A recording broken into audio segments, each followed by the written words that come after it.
Howdy everyone, we're Sarsa here with another episode of Nostalgia Review. Now there was originally going to be a different game for this episode, but that game on the PC has issues with Windows 10, so I had to push it back for a later episode and go down my list. But I am actually kind of glad because instead I get to show you a game that I freaking loved as a kid. One that I'm sure a lot of people haven't heard about unless you've been on the PC for years and around the internet like I have.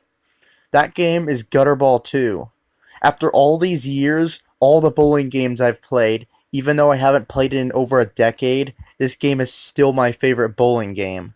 There's so much that makes this one unique from the others, and I'm just so excited to dive right into it and start explaining it.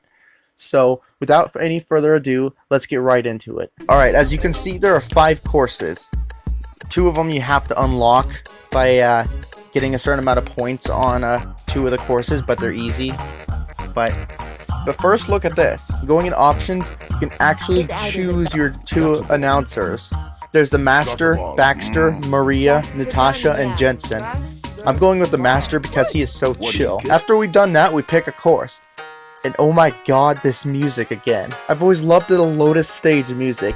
It's been over a decade since I've played this game, and that music is still stuck with me in my head for all these years.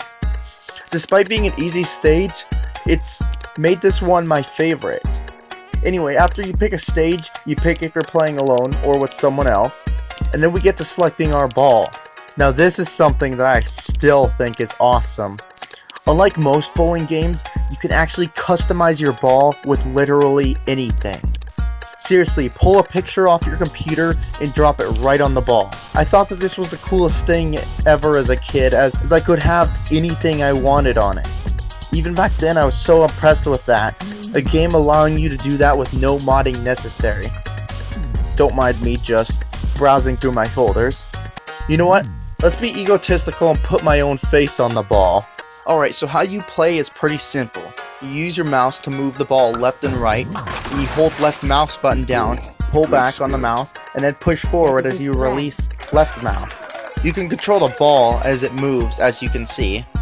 Now I know this footage makes the game look easy, and you know what? It kinda can be sometimes. Especially on such simple levels like this one. But that doesn't take out any of the fun factor at all. Some of the other levels have other things that spice it up, such as there being uneven cracks in the iceberg level that make it not simply a straightforward roll. So let's actually take a look at some other levels. Alright, on to retro stage. One thing that I actually noticed is that whenever you change the course, it'll change the commentators. So every time you actually use the arrow to go one direction and change to a different course, you have to go back into options and change them. But anyways, this is basically the retro one. It's basically a simple bowling alley. Nothing really special about it. Next course, we've got the jungle course.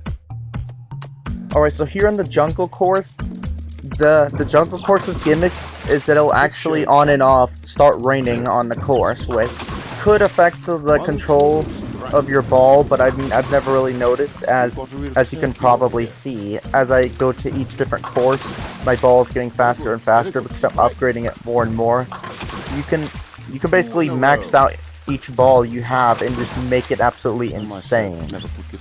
Moving on to the next one. The gimmick of iceberg is, of course, as I mentioned before, it's uneven, so it's a lot harder to roll, and as you can see, I quite badly suck at it. I mean, this is my first time trying it, but still, quite pathetic. Moving on, alright, last we have Wacky, and the unique thing about this course is there's not 1, but 3 different sorts of lanes that you can go down. You can go down the middle one, you can go down the left or the right. But as you see here, it's a lot better if you just go right down the middle, because the other ones you have to go the right speed and have the right accuracy, and it's just not worth it. It's just much more simple to just drag, hold, and just throw straight forward. But now that I've pretty much shown you everything except for player versus computer, which is basically the same thing except having to wait for the computer to bowl after you, it's review time. we can't really judge it graphically because even back then it wasn't trying to go for a more realistic look, especially considering all the ridiculous things you could put on your ball. But you know what? It's a bowling game, so it's not like it has to look super beautiful. Not that it doesn't look beautiful, because honestly I still love how it looks. Show me a modern bowling game with today's graphics and I still won't care, because I still love this one more. The controls, as I mentioned, are so simple and easy that literally anyone with hands can play, and maybe even your cat or dog. For content, I'll be honest, what you saw was pretty much everything. There's the 2 locked courses that you unlock by getting enough points, which doesn't even take a few minutes with how fast this game goes. And then there's a few bowling balls you get by beating opponents, which doesn't even matter since you can already upgrade your own custom one anyways. Fast gameplay can be a good thing, and it can also be a bad thing.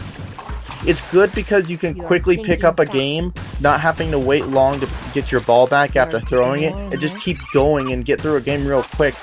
However, it can also be a downside because of how short it makes the matches. It also makes sure you zoom through the whole game pretty quickly. I mean, you pretty much just watched me unlock everything right here in this review. So is this a game that you can really play a lot of?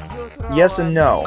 Yes, because of the replayability between choosing different commentators and hearing what they have to say, and customizing your ball with, again, literally anything. There's lots of fun to be had with that. Unfortunately, it can get pretty boring if you try to play this for an extended period of time due to how fast things go and how much you'll be repeating yourself. In the end, all I can say is as a kid I loved this game, but now nothing's really changed, honestly. I can still say this is my favorite bowling game. This was a pretty awesome game back in the day, since it came out in 2004. Even more so that you didn't even have to install a game to get the Gutterball experience back in the day, as despite this being the first game I'm talking about, they had it where you could actually play one course as much as you wanted free right in your internet browser, with the course being changed every day. Either way, I'm still glad that this review gave me an excuse to download the game and play it again. I'm certainly holding on to it to play more here and there. If you want to play this yourself, unfortunately there isn't really any way to buy it anymore, so if you want, you'll have to find a download of it. I found one pretty easy, but all I can say is be careful you don't go to some sketchy site and get some malware or something.